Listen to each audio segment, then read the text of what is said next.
D'abord, je voudrais gentiment commencer par vous demander de liker cette vidéo. Pourquoi liker la vidéo? Parce que le sujet est percutant. Et ce genre de sujet, très souvent, cette plateforme a tendance à faire du shadow banning. Le shadow banning, c'est ne pas te bloquer directement, mais c'est ralentir la vidéo pour que beaucoup ne la voient pas. Parce que quand on la bannit, c'est un peu trop flagrant, quoi. Donc on fait du shadow banning, on ralentit la vidéo pour empêcher l'effet de la vidéo. Donc s'il vous plaît, avant de commencer, je vous prie de bien vouloir liker positivement la vidéo pour que la plateforme puisse forcément recommander la vidéo à d'autres personnes. Merci. Bonjour à tous les amis, Zach Mwikassa, fondateur de Mwikassa House. Merci d'être là, merci encore une fois de faire partie de cette communauté. Merci d'être là au rendez-vous. Aujourd'hui est un jour très intéressant. On va développer un sujet très intéressant. Je sais que la plupart des gens qui nous suivent sont toujours là pour se ressourcer, pour s'instruire, et nous apprécions immensement cela. Très peu de gens viennent vraiment ici pour se distraire, c'est clair, parce qu'il n'y a vraiment pas de quoi se distraire ici. Et ça fait plaisir de nous voir ensemble grandir et devenir une communauté d'Africains forts, des gens prêts à partager, à discuter et quelquefois à être d'opinions contraires sans nécessairement s'insulter ou se dégrader comme beaucoup le font. C'est merveilleux de voir cette communauté grandir, croître comme ça. On va parler d'un sujet fort, mais ça sera un peu long. Mais je sais que je peux compter sur votre capacité de tolérance. C'est un sujet important, c'est un sujet qui mérite notre attention. Je pense que dans la vie, on ne peut pas savoir où on va si on ne sait pas d'où on vient. Aujourd'hui, on va rentrer en arrière dans une histoire très captivante, une histoire forte de notre continent. On va parler particulièrement de la Libye, de Kadhafi. Kadhafi que vous connaissez, beaucoup connaissent comme un dictateur, un méchant, un tueur, un manipulateur, un despote. Nous allons examiner l'état de la Libye avec Kadhafi. Comment est-ce que les Libyens vivaient avec Kadhafi avant l'arrivée des autres, quand ils sont venus libérer le peuple par amour, la sympathie pour le peuple libyen? Comment était la Libye avec Kadhafi? Quel genre de train de vie vivait le peuple libyen? Nous allons y aller ensemble. On y va. La Libye, avec Kadhafi, le dictateur, avait un système médical gratuit. Gratuit pour tout le monde. Chaque Libyen avait droit d'aller à l'hôpital quand il était malade pour se faire soigner. Accès à un docteur, accès à un spécialiste, accès à tout ce qu'il y a comme plateforme de soins. Tout frais payé par le gouvernement libyen. Peu importe les conditions, peu importe les difficultés, peu importe la nature de la maladie, chaque citoyen libyen bénéficiait d'un droit légitime aux soins médicaux adaptés à sa condition. On dit que la Libye avait le meilleur système médical dans le monde arabe et en Afrique.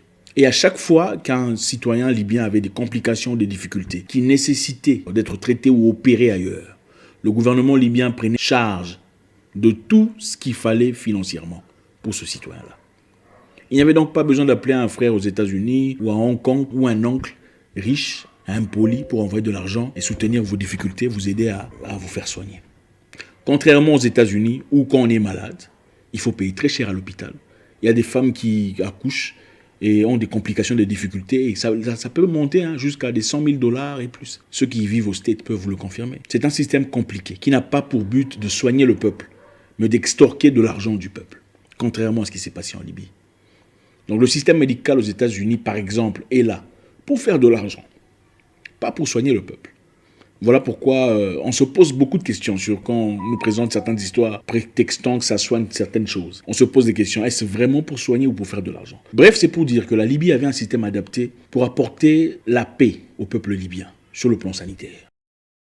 La Libye avait un système scolaire gratuit, c'est-à-dire primaire, secondaire, universitaire, spécialisation. Peu importe ce que tu désires faire, ta direction, peu importe ce que tu veux faire dans la vie, le gouvernement était adapté et disposé à t'offrir les moyens nécessaires pour y aboutir. Donc l'école gratuite, l'université gratuite, tout ce que tu veux faire, pilotage, ingénierat, médecine, peu importe ce que tu veux, c'était gratuit. Avec le dictateur Kadhafi. Contrairement en Europe, en Angleterre, aux États-Unis surtout, là où on paye des dizaines de milliers de dollars pour un programme universitaire, quelquefois d'1 an ou de 3 ans, jusqu'à $100 000. Beaucoup de personnes aux États-Unis aujourd'hui, certains en Angleterre aussi, commencent déjà à travailler, mais doivent beaucoup d'argent à la banque ou au gouvernement. Donc vous travaillez pendant 5 ans, 10 ans pour payer la dette avant de commencer à bénéficier de l'argent qui vous est dû. Est-ce vraiment une liberté ou de l'esclavage?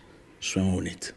Pourquoi est-ce que l'éducation scolaire devrait être aussi chère pour un peuple qu'on aime, dans un pays aussi riche? La Libye, contrairement à cela, avait un système gratuit pour tout le monde, pour accorder de l'équilibre à chaque individuel, à chaque partisan, à chaque citoyen libyen. Avec le dictateur libyen Kadhafi, la Libye avait traversé un moment très difficile de sécheresse avant son arrivée. Le pays est bien situé à un milieu désertique. Il n'avait donc pas accès direct à l'eau, de l'eau potable, de l'eau buvable. C'était donc compliqué. Mais étant un pays riche en pétrole, le dictateur libyen a initié le plus grand projet d'irrigation au monde. Et pour certaines personnes, c'était le plus grand projet architectural jusqu'à aujourd'hui. Donc, pour faire simple, on a créé un programme de tirer l'eau de l'océan à travers le désert. Il en faut combien de mètres cubes de l'océan au désert? On a fait un programme d'irrigation spécialisé pour les Libyens. Et avec ça, il a créé des terres fertiles où le peuple libyen pouvait cultiver des légumes et des fleurs et des fruits organiques. Organique, c'est quoi?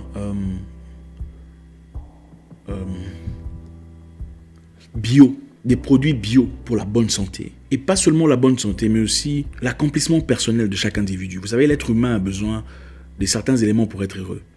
Il a besoin de se sentir utile à la société. Voilà pourquoi nous avons chacun un projet. Ce n'est pas toujours pour faire de l'argent. Quelquefois, c'est pour se sentir utile. J'ai pu accomplir quelque chose.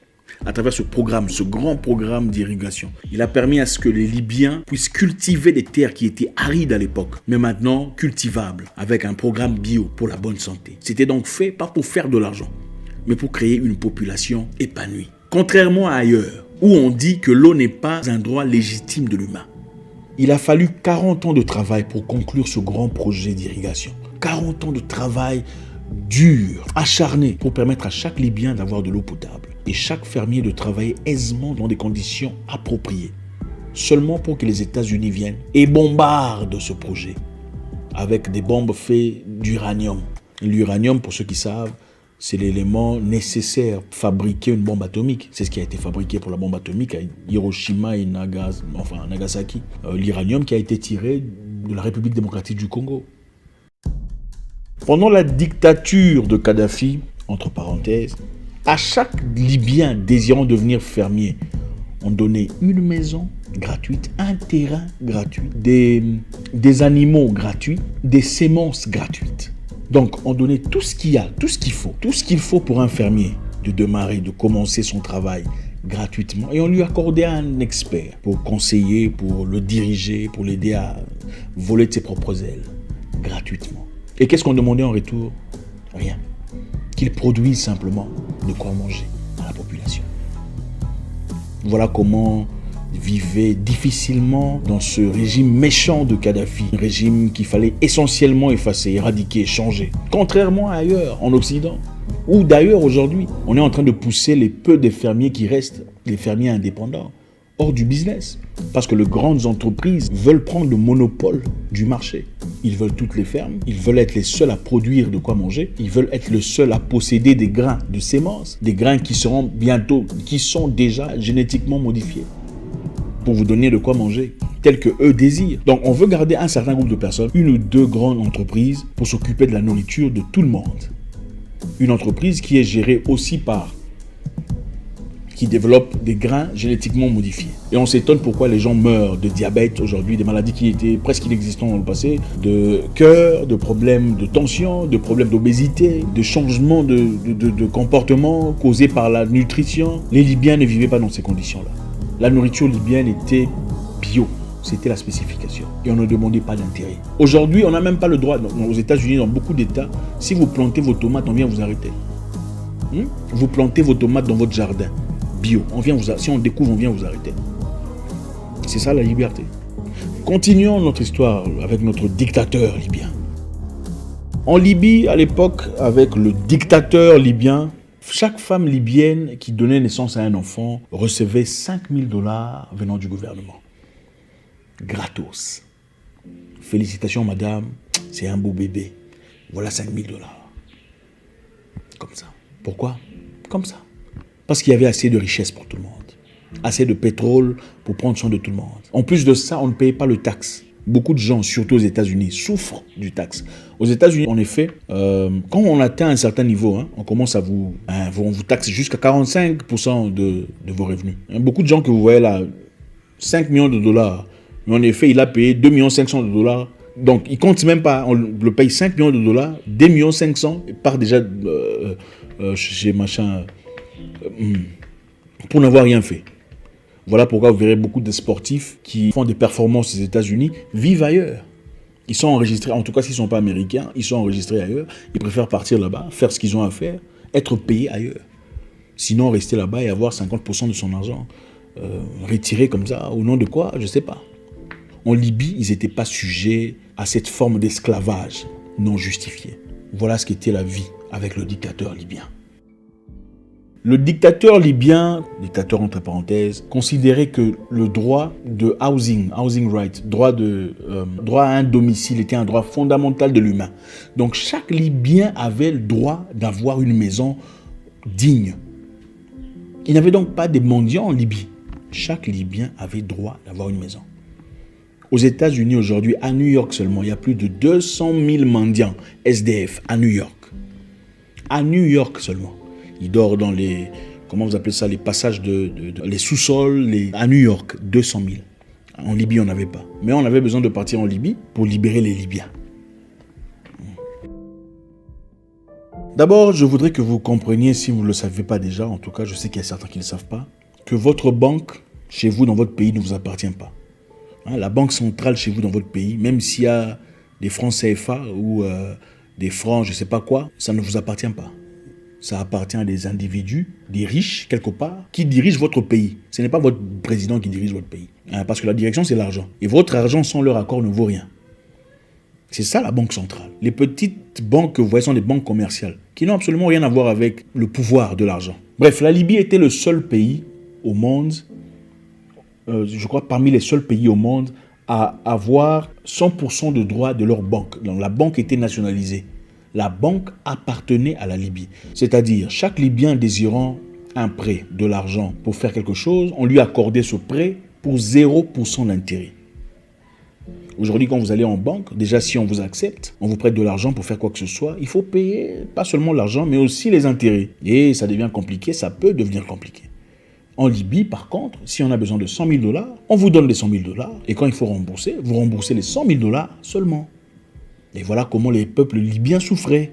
La Libye, avant l'arrivée du dictateur Kadhafi, comptait 25% de sa population capable de lire et d'écrire. Mais avec lui, tout a changé de 25% à 87%. Une grande différence. 1 litre d'essence coûte combien chez vous? Je sais pas, en Allemagne, en France, en Belgique, en Espagne. Écrivez-moi ça sur les commentaires. Je suis sûr que ça coûte autour de 1,50 €. Ça fait 2 $. Ou en CFA, ça fait combien aujourd'hui? En Libye, sous la dictature de monsieur le sanguinaire Kadhafi, on payait 0,1 $ pour 1 litre d'essence. Donc, pour ne pas faire 0 $, on a seulement fait 0,1 $. Ça, c'est combien en CFA? Pour construire vos routes jusqu'au village de votre père, vos hôpitaux, vos écoles, vos infrastructures essentielles, votre pays a besoin d'aller s'endetter soit à la FMI ou à la Banque mondiale. Si pas la Chine, avec intérêt supplémentaire, c'est-à-dire vous endettez de quelques centaines de millions de dollars, mais il faut repayer combien? Peut-être 200 ou 300, si pas plus. Donc c'est toujours difficile à payer. Et avec ça, additionner la corruption. C'est la mère de tous les maux africains. Le besoin démesuré d'avoir de l'argent, de ceux qui sont en charge. La vie devient compliquée pour les populations. La Libye était le seul pays, en tout cas jusque-là, à côté de la Corée du Nord, qui n'avait pas de dette extérieure. Donc, elle était autosuffisante. La Libye, d'ailleurs, a participé à payer la dette de beaucoup de pays africains. Le dictateur libyen voulait une Afrique forte, où des gens peuvent coopérer. C'était une personne qui voulait l'unité continentale. Il avait du mal à concevoir une Afrique aussi forte, aussi riche, mais aussi pauvre en même temps. Et essayer de trouver un moyen par lequel les Africains pouvaient vivre indépendamment des aides extérieures. Comme beaucoup avant lui, tels que Lumumba, Sankara et le reste. Alors pourquoi ils ont diabolisé Kadhafi? le traitant de dictateur, de tueur, de massacreur. Pourquoi le besoin essentiel de l'éliminer physiquement? C'est simplement parce que Kadhafi avait initié un programme. Je vous ai parlé précédemment d'un programme d'argent. Je vous ai dit que l'argent, avant, dans le temps, les échanges se faisaient à travers les possessions précieuses. De l'or, par exemple, ça représentait de la richesse. La richesse était représentée par l'or, l'argent, argent, je parle de argent, métal. Mais avec le temps, les plus forts ont transformé la richesse en papier. C'est-à-dire, tout celui qui avait de l'or allait déposer quelque part et cette personne lui donnait une note. Et cette note était représentative du montant d'or qu'il possédait pour qu'il passe faire ses échanges. Parce qu'évidemment, quand on a besoin de 10 000 dollars pour faire un achat, on ne va pas emmener de l'or qui va être 10 000 dollars, ça sera trop lourd. Alors pour ça, on déposait l'or quelque part et cette personne de confiance donnait un bout de papier, une note certifiant, oui, ce monsieur a autant d'or qu'il prétend.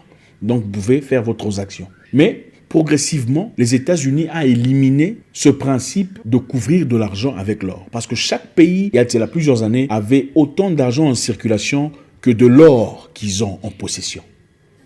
Mais quand les États-Unis ont bloqué ce fait, ils ont dit à partir d'aujourd'hui, on va imprimer autant d'argent qu'on veut, même si on n'a pas l'or pour le soutenir. Le système commercial, le système monétaire a complètement changé. Les riches sont devenus plus riches parce qu'ils pouvaient imprimer de l'argent sans avoir l'or. Les pauvres sont pauvres parce qu'ils attendent que vous imprimiez de l'argent et vous leur envoyez. Alors Kadhafi étant contre cela, il a proposé le dinar, une monnaie faite d'or pur. Il a proposé que les transactions entre Africains ne soient faites qu'en dinar. Et tout celui qui désirait pétrole africain, le pétrole libyen, devra l'acheter en or, en dinar. Et cela aurait créé une déstabilisation totale de la dynamique de force mondiale. L'Afrique aurait été élevée et ceux qui n'ont pas d'or seraient en bas. C'est-à-dire tous les pays possédant de l'or seraient en position de force et les pays n'ayant pas d'or en réserve, que des bouts de papier qu'on appelle de l'argent, seraient déstabilisés. Et certains experts disent que des mouvements tels que celui-là se font en secret, en discrétion. Malheureusement, il en avait parlé 2 fois dans 2 conférences. Et avant lui, en 2000, Saddam Hussein a fait la même erreur. Il voulait changer son système de vente de son pétrole du dollar en euros. Et c'est la raison pour laquelle il a été destitué. Je pense qu'il est important de restituer l'histoire telle qu'elle est. Pas telle qu'on nous raconte sur France 24, France 2, tout le bazar. Vous écoutez-les très attentivement, CNN, tout ça, ils ont tous les mêmes serments, les mêmes phrases, les mêmes terminologies. Comme s'ils avaient des textes qu'ils lisent tous. Donc, notre vieux dictateur, entre parenthèses, a apporté beaucoup de choses dans son pays, beaucoup de changements. C'est à vous de juger, je ne vous dirai pas.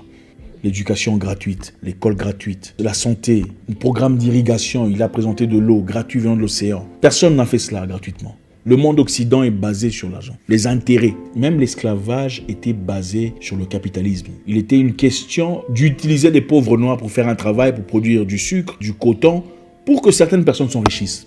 C'est ça la mentalité. Même le système de zoo où vous prenez un lion de la forêt, vous le mettez de cage, hors de sa liberté. C'est pour les avantages de qui? D'un monsieur capitaliste quelque part assis avec son gros ventre en train de siroter du champagne. On dépouille le lion de sa liberté. On le met dans une cage pour les avantages de quelqu'un. Et beaucoup d'Africains acclament, disant que c'est une personne qui a réussi sa vie. Il y a des façons de réussir sa vie dans l'honnêteté, dans la pureté. Mais on n'aime pas ça. On ne veut pas des gens libres. On ne veut pas des gens qui ont la santé gratuite. On ne veut pas des gens qui travaillent sans taxe. On ne veut pas des gens qui ont accès au carburant gratuit ou au moins cher. On ne veut pas des gens qui ont 5 000 $ pour avoir fait un bébé. On ne veut pas des couples qui ont un appartement gratuit venant du gouvernement pour s'être mariés. On ne veut pas ça. On veut un monde d'esclaves, sans le dire. Une prison à ciel ouvert. Je pense qu'il est important que les Africains le comprennent. Des gens forts que nous voyons venir.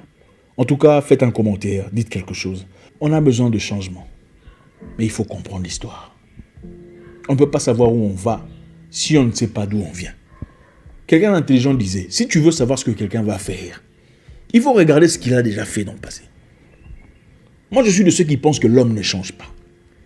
Il devient de plus en plus lui-même. Vous avez déjà vu un chien devenir singe ou un singe devenir chat? Non. On peut faire des erreurs, c'est tromper. Mais le comportement ancré qui a été génétiquement structuré dans une personne, depuis des siècles et des siècles, partir en Inde, massacrer des gens, venir en Afrique, tuer des gens, aller chez les aborigènes, massacrer et prendre leurs terres, vous pensez que ça va changer avec le temps? Il faut arrêter ça. Merci à vous. J'espère vous parler encore très bientôt dans une nouvelle vidéo. Au revoir.